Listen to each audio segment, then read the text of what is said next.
So Friday morning,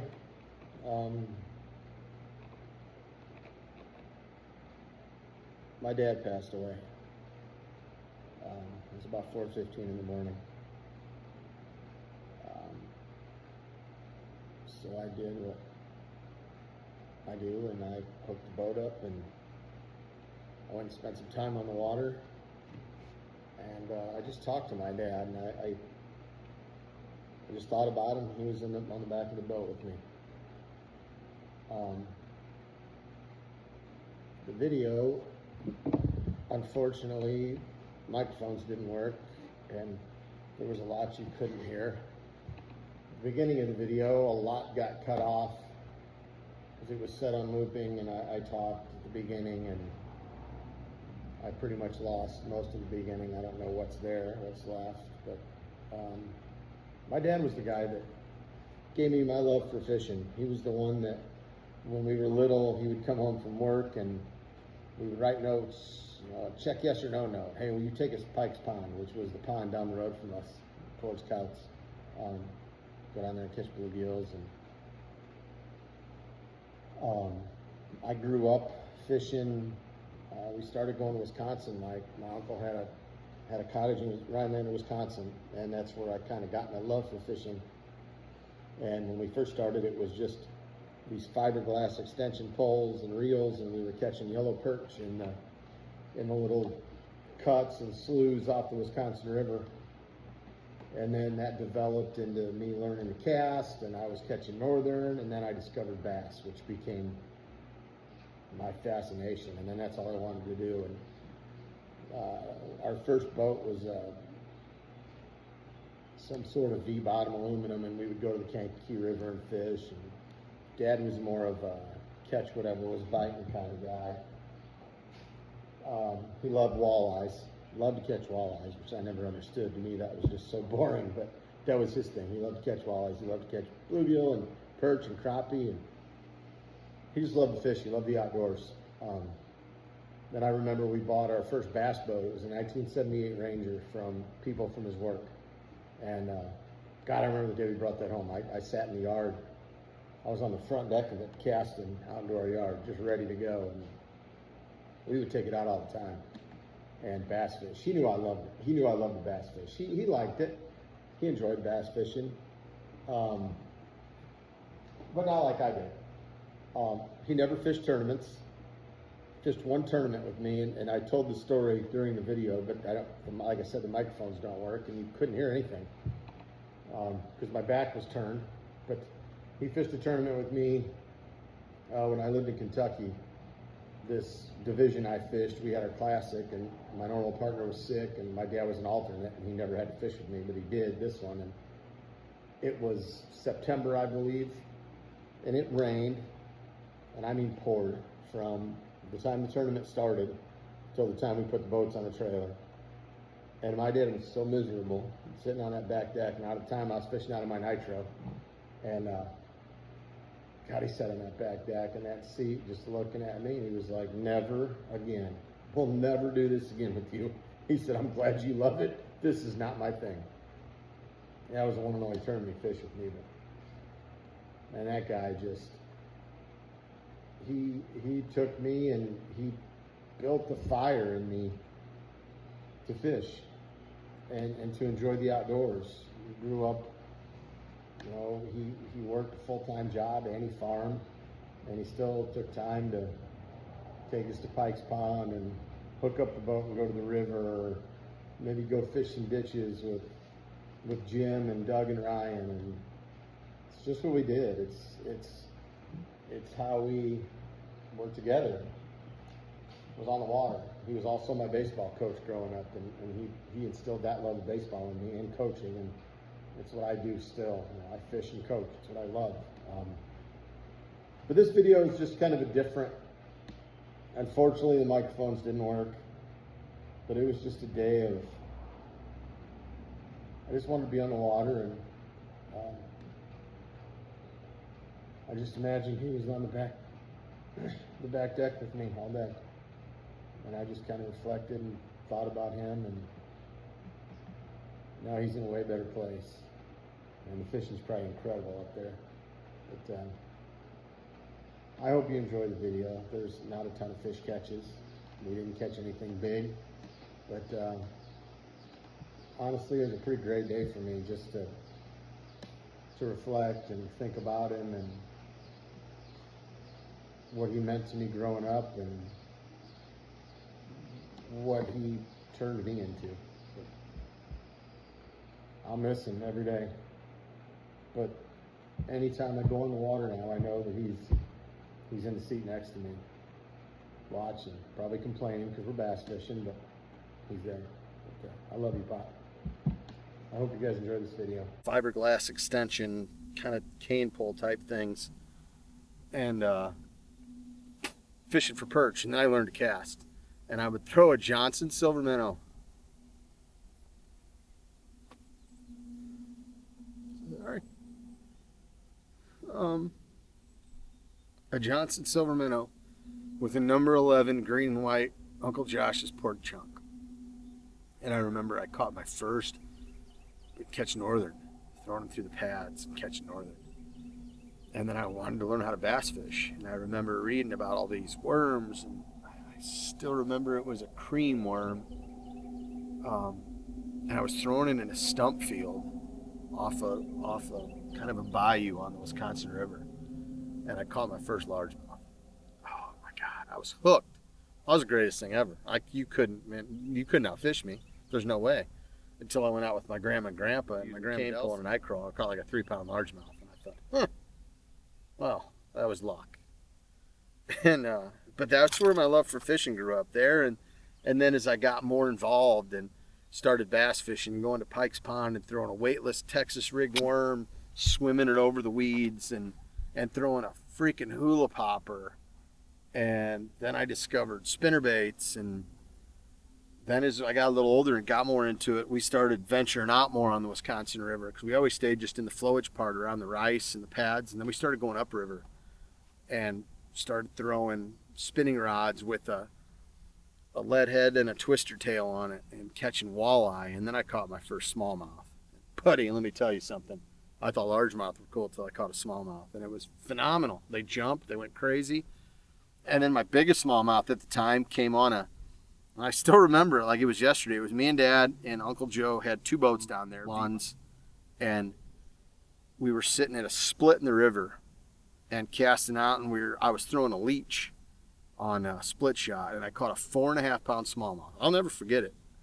And my dad had that thing in his freezer wrapped up for years, until one day he told me that at some point he dropped it out of the freezer in a move or something and it shattered. But Dad was the guy that gave me the love for fishing, man. He would take, anytime I wanted to go, he would take it. I remember bringing that first boat home. I spent hours in the yard, standing on the front deck of that Ranger, casting into the yard with a practice plug, and then going, and he was the dude that gave me that love.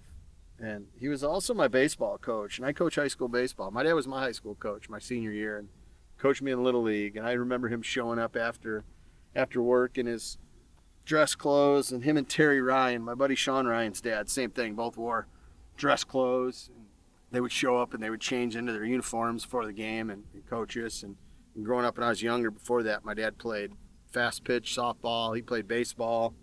He umpired baseball, umpired basketball. He was athletic, strong guy, always going. That's how I remember him. And towards the end here, he was almost 80. And he fell and got hurt. And he had Parkinson's. And the other day my mom called and said the doctor said it was just too much. And it was best to just get him home and get him comfortable. And they called hospice in. And the last couple nights of work, I would check my phone every hour. I'd go to the break room, look at my phone real quick. And this morning at like 2 o'clock, I panicked because I turned my phone on and I saw an 859 area code from Kentucky. And I thought, this is it. This is the call.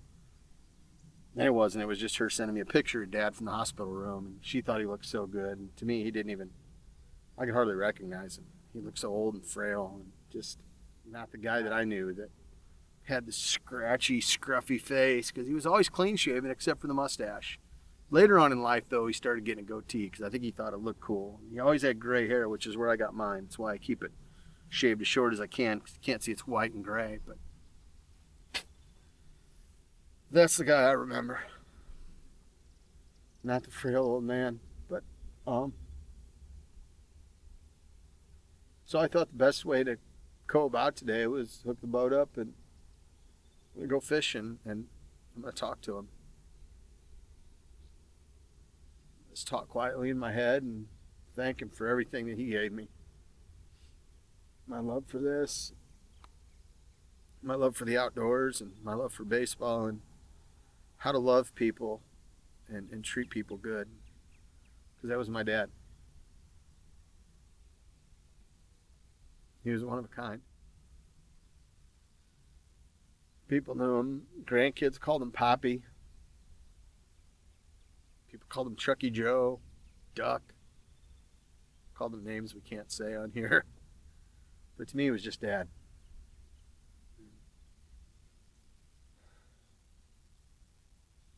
He was the best. Love you, Dad. Do not need that graph on. We know it's 2 foot deep and weedy. I get this thing out and cleared so I don't have to do it when I land a fish. It'll already be done.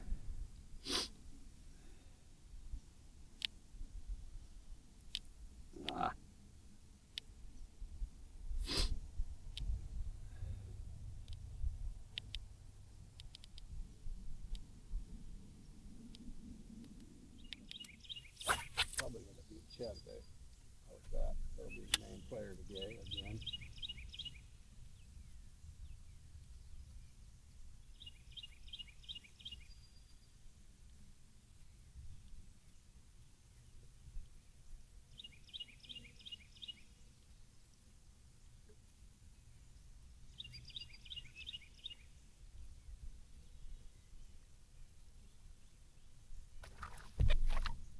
Oh, that's a good one. That looked like a pretty big one we hit.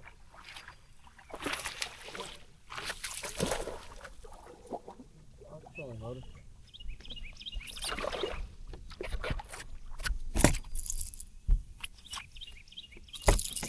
Good start. Stop. Stop.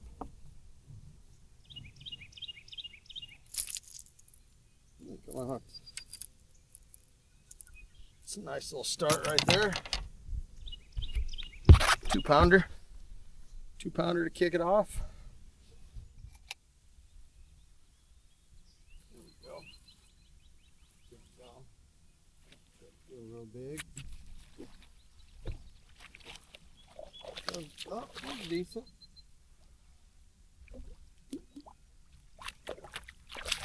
Kind of short and fat.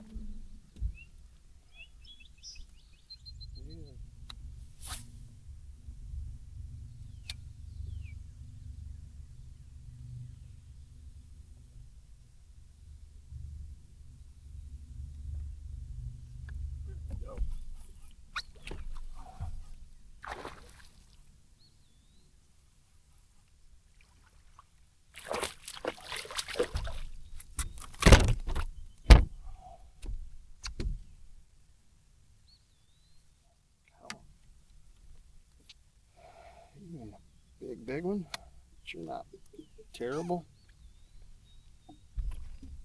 You're not terrible. Probably just over 2. Oh. There we go. Little guy. Little guy. You don't even know he's a keeper. Even know that he's a keeper. How are you hooked here, buddy? You're like cross hooked. What the heck?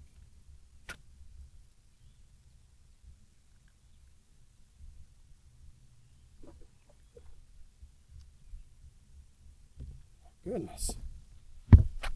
Dude has got it going on here with the hooks. He's like, I don't know how to explain it. Cross through his jaw, oh, into my finger. He is not 14.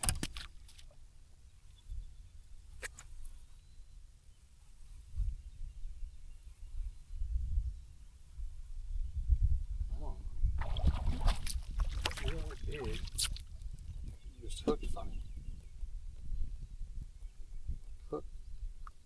hook weird.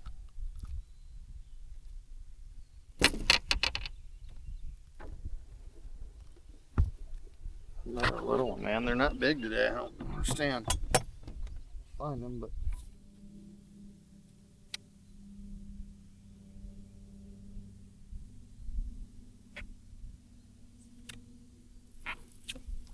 there we go. A little better.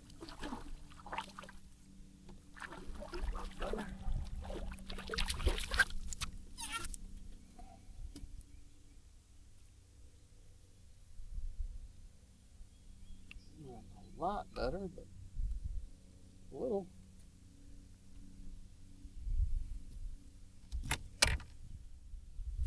There we go. Not that point. Right where they should have been. Well,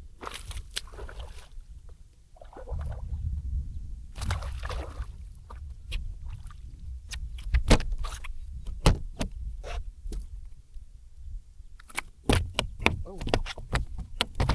Hey. Come on, dude.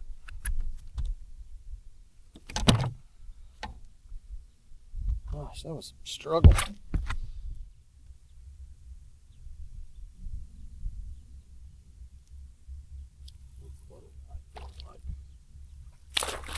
Definitely a little guy. He will not make a cut. There we go.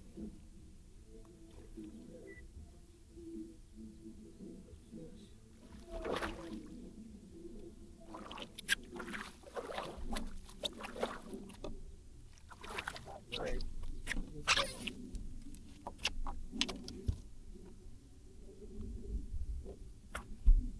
That point. Seem to be feed on these little oddball sections that stick out a little bit.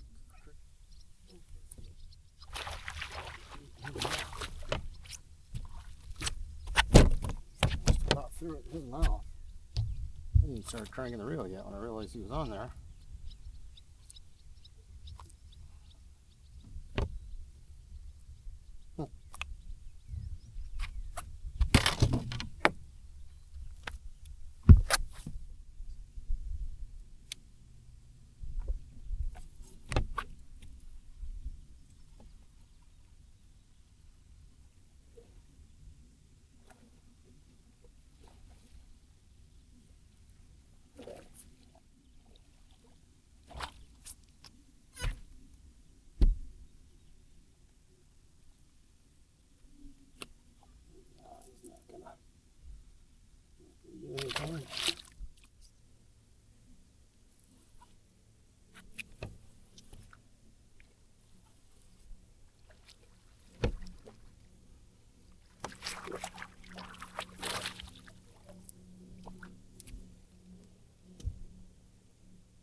It's going to do anything.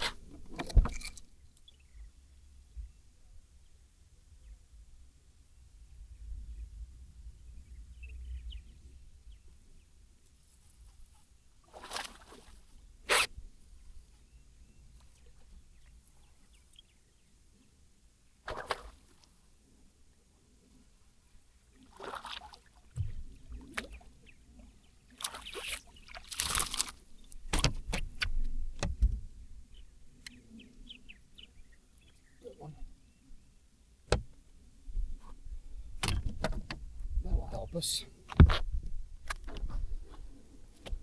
That one will help us.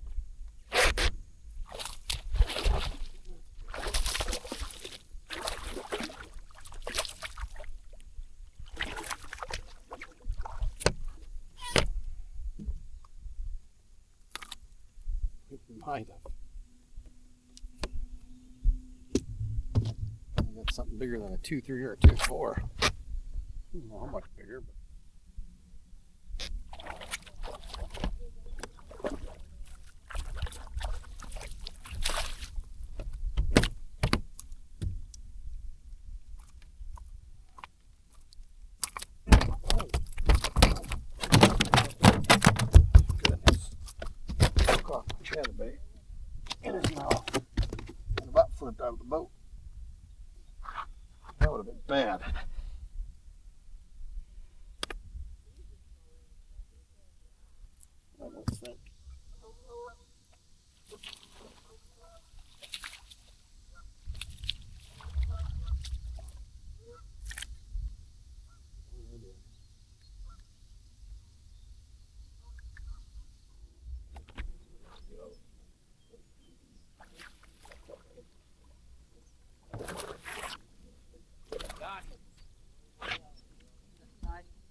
Oh, chatterbait.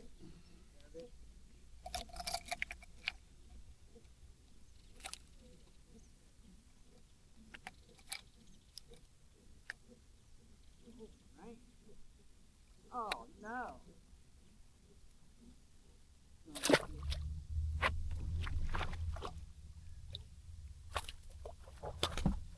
Little one.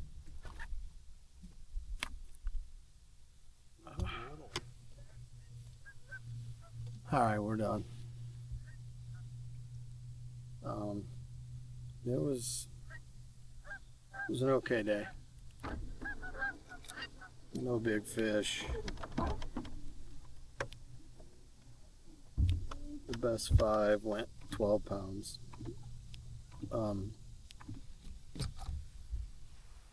But I came out here just to think and reflect and think about my dad and pray about it and who he was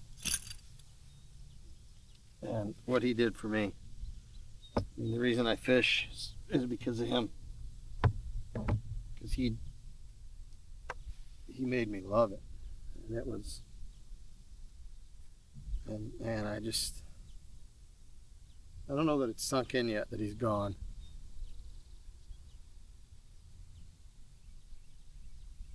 But he is. But he'll always be with me. Anytime I do anything, he'll be with me. Sometimes I think we're closer to people after we lose them.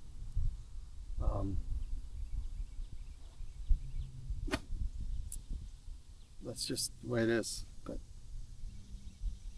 it was a good day. Just spent thinking about him, and he was here with me, probably sitting there on the back, drinking a cold Stroh's and enjoying the warm weather, I imagine. I appreciate you guys watching. I love you, Dad.